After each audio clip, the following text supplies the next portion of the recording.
ಸಚಿವ ಸ್ಥಾನ ಅನ್ನೋದು ರನ್ನಿಂಗ್ ರೇಸ್ ಇದ್ದಂತೆ. ನಾನು ಸಚಿವ ಸ್ಥಾನಕ್ಕೆ ಪ್ರಯತ್ನ ಪಡೋದ್ರಲ್ಲಿ ತಪ್ಪಿಲ್ಲ. ರನ್ನಿಂಗ್ ರೇಸ್ ನಲ್ಲಿ ಯಾರಾದ್ರೂ ಒಬ್ರು ಗೆಲ್ಲೇಬೇಕು. ಸಂಡೂರು ಶಾಸಕಿ ಅನ್ನಪೂರ್ಣ ತುಕಾರಾಂ ಅವರ ಹೇಳಿಕೆ ಇದು. ತುಕಾರಾಂ ಅವರು 4 ಬಾರಿ ಶಾಸಕರಾಗಿದ್ದಾರೆ. ತುಕಾರಾಂ ಅವರು ಶಾಸಕರಾಗಿ ಮುಂದುವರೆದಿದ್ರೆ ನ್ಯಾಯಯುತವಾಗಿ ಅವರಿಗೆ ಮಂತ್ರಿ ಸ್ಥಾನ ಸಿಗ್ತಾ ಇತ್ತು. 5 ಜನ ಮಹಿಳೆಯರಲ್ಲಿ ಯಾರಿಗೆ ಸಚಿವ ಸ್ಥಾನ ಕೊಟ್ಟರು ಬಹಳ ಸಂತೋಷ. ಸಚಿವ ಸ್ಥಾನಕ್ಕಾಗಿ ಸಿಎಂ ಬಳಿ ಮಾಜಿ ಸಿಎಂ ಬಳಿ ಮನವಿಯನ್ನ ಮಾಡಿದ್ದು ನಿಜ. ಸಂಡೂರಿನ ಜನರಿಗೆ ಉಪಚುನಾವಣೆ ಅವಶ್ಯಕತೆನೇ ಇರಲಿಲ್ಲ ಅಂತ ಹೇಳ್ತಿದ್ದಾರೆ. ಯಾರೋ ಒಬ್ರು ಮಾತ್ರ ಈಗ ರನ್ನಿಂಗ್ ರೇಸ್ ಇದ್ದಾಗ ಓಡ್ಲೇಬೇಕು ನಾವು. ಯಾರೋ ಒಬ್ರು ಮಾತ್ರ ಗೆಲ್ತಾರ ಅದ್ರಾಗ. ಈಗ ಸ್ಪರ್ಧೆ ಮಾಡೋದ್ರಾಗ ಏನ್ ತಪ್ಪಿಲ್ಲಲ್ಲ. ಈಗ ತುಕಾರಾಂ ಅವರು 4 ಬಾರಿ ಸಚಿವರು, 4 ಬಾರಿ ಶಾಸಕರು, 1 ಬಾರಿ ಸಂಸದರು, ಮತ್ತೆ ನ್ಯಾಯಯುತವಾಗಿ ಅವ್ರಿಲ್ಲೇ ಶಾಸಕರಾಗಿ ಮುಂದುವರೆದಿದ್ರೆ ಅವ್ರಿಗೆ ಸಿಗ್ತಿತ್ತು. ಆ ಆಧಾರದ ಮೇಲೆ ನಾವು ಕೂಡ ಮನವಿಯನ್ನು ಮಾಡ್ಕೊಂಡಿದ್ವಿ.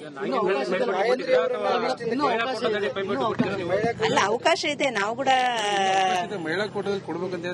ಮಹಿಳಾ ಕೋಟಾದಲ್ಲಿ ನೋಡ್ರಿ, ನಾವು 5 ಜನ ಇದ್ದೀವಿ ನಮ್ಮ ಇದರಲ್ಲಿ, ನಮ್ಮ ಮಹಿಳೆಯರ ಒಂದು ಇದರಲ್ಲಿ, ನಮ್ಮ ಕಾಂಗ್ರೆಸ್ ಪಕ್ಷದಲ್ಲಿ.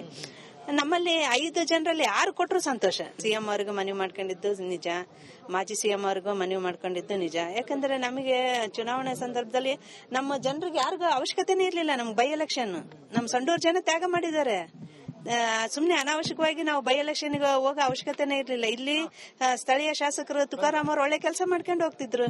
ಈಗ ಹೈಕಮಾಂಡ್ ಹೇಳಿದಕ್ಕೆ ಮಾತ್ರ ನಾವು ಹೋಗಿದ್ದು. ಹೌದಾ? ಹೈಕಮಾಂಡ್ ಏನು ನಮಗೆ ಮುಂದಿನ ನಿಮ್ಗೆ ಸಚಿವ ಸಂಪುಟದಲ್ಲಿ ಸ್ಥಾನಮಾನ ಕೊಡ್ತೀವಿ, ನಿಮ್ಮನೆಯವರಿಗೆ ಯಾರಿಗಾದ್ರೂ ಟಿಕೆಟ್ ಕೊಡ್ತೀವಿ ಅನ್ನೋದಕ್ಕೆ ನಾವು ಹೋಗಿದ್ದು. ಈಗ ಹೈಕಮಾಂಡ್ಗೆ ಪ್ರತಿಷ್ಠೆ ಪ್ರಶ್ನೆ ಆಗಿತ್ತು. ಇದು ಬಳ್ಳಾರಿ ಜಿಲ್ಲೆ ಗೆಲ್ಲೇಬೇಕಂತಕ್ಕಂಥದ್ದು. ನಾವು ಅದಕ್ಕೋಸ್ಕರ ಪಕ್ಷಕ್ಕೋಸ್ಕರ ತ್ಯಾಗ ಮಾಡಿದ್ದು. ತುಕಾರಾಂ ಅವ್ರ ಸ್ವಂತ ವೈಯಕ್ತಿಕ ಏನು ನಾವೇನು ಕೇಳಿದ್ದಿಲ್ಲ. ಅದಕ್ಕೋಸ್ಕರ ಮತ್ತೆ ಮನುಷ್ಯ ಆಶಾವಾದಿ ಆಗಿರ್ಬೇಕಲ್ಲ. ಅಲ್ಲ, ಕೇಳ್ತಾ ಇದೀವಿ. ನೋಡೋಣ ಹೈಕಮಾಂಡ್ ಯಾರಿಗೆ